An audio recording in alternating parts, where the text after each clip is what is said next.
In political discourse, every term has two meanings. You got to start by recognizing that.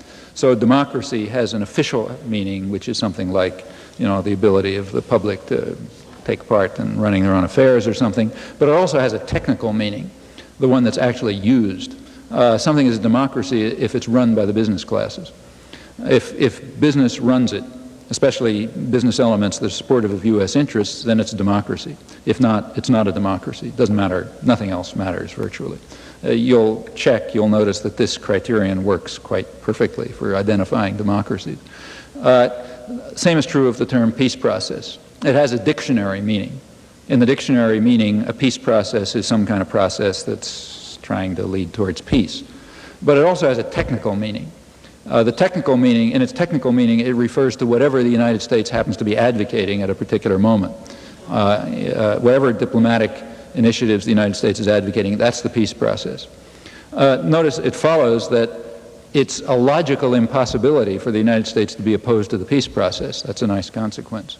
To prove that the United States is for peace, you don't have to do any laborious inquiry into the annoying facts, because it's true by definition. Since the peace process is whatever the United States is up to, the United States is always supporting peace. And the U.S. enemies are always opposed to peace because they're not supporting what the U.S. is up to, and by definition that means they're opposed to peace. You'll never find in the U.S. media, or for that matter in U.S. scholarship for the most part, any such phrase as the United States is opposing the peace process, or the United States is trying to block the peace process. You can't find such statements because they'd be logical contradictions.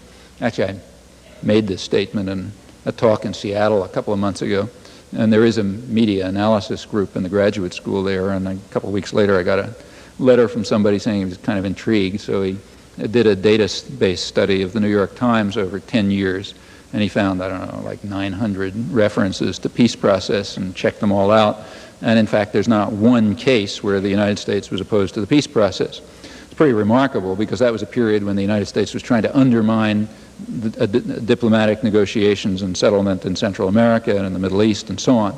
Notice that's pretty remarkable. Even the most sublime state, you'd expect that it wouldn't always be in favor of the peace process, maybe just by error or misunderstanding.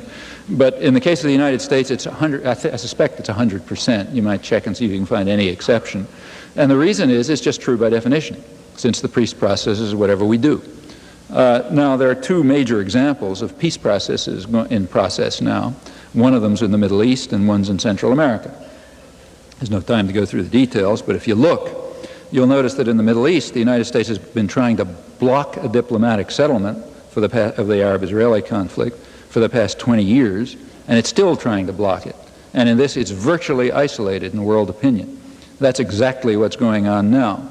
If you like, I'll give you some details. I have a detailed discussion of it in the current issue of Z magazine, if you're interested. But I think it's quite clear. Nevertheless, the discussion is the United States is trying to advance the peace process. There's another peace process going on in Central America, which is no less interesting. I'll read you from the front page of the New York Times today.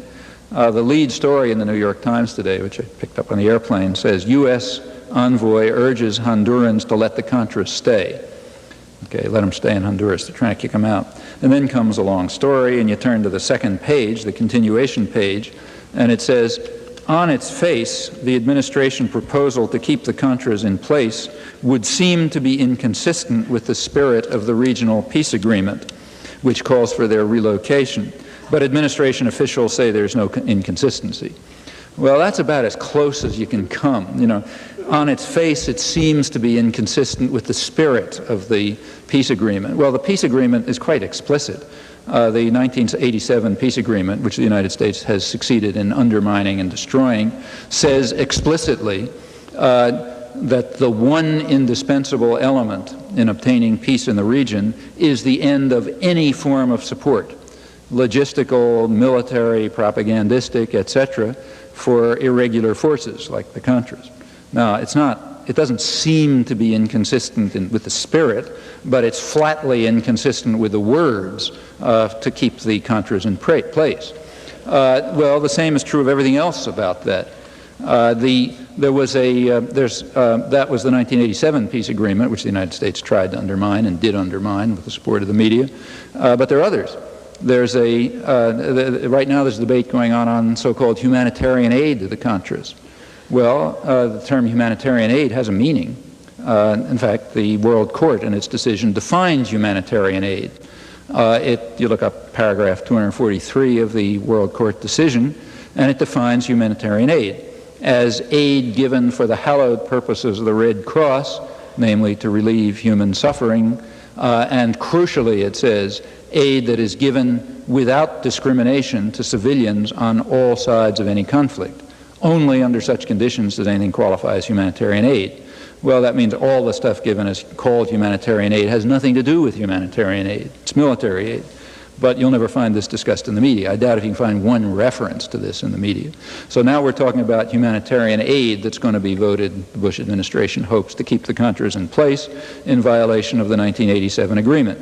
Well, there was also a Central American President's agreement just last month, and that said something too. It said the Contras have to be relocated away from Honduras.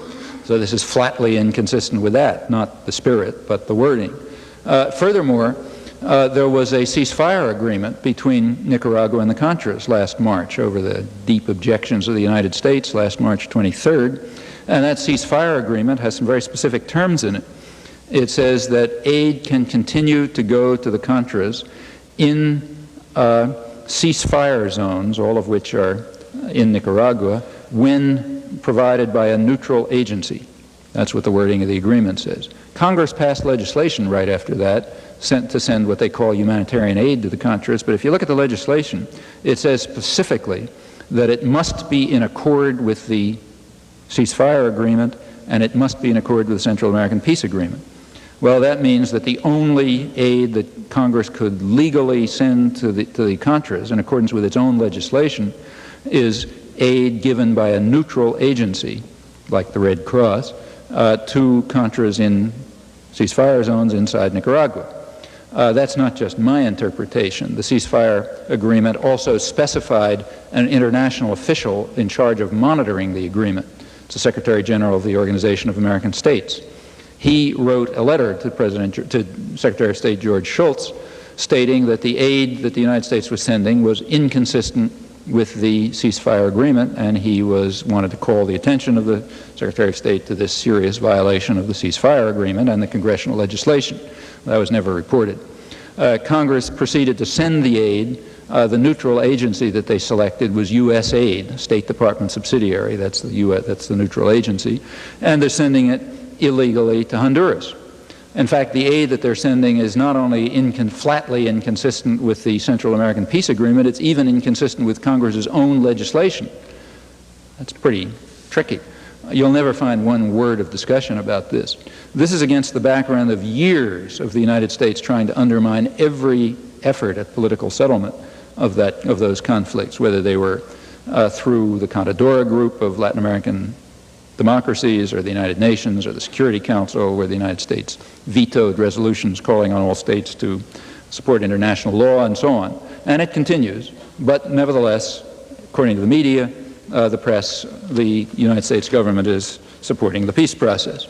Well, I'm suggesting that wherever you look, if you look closely, you'll find exactly the same thing.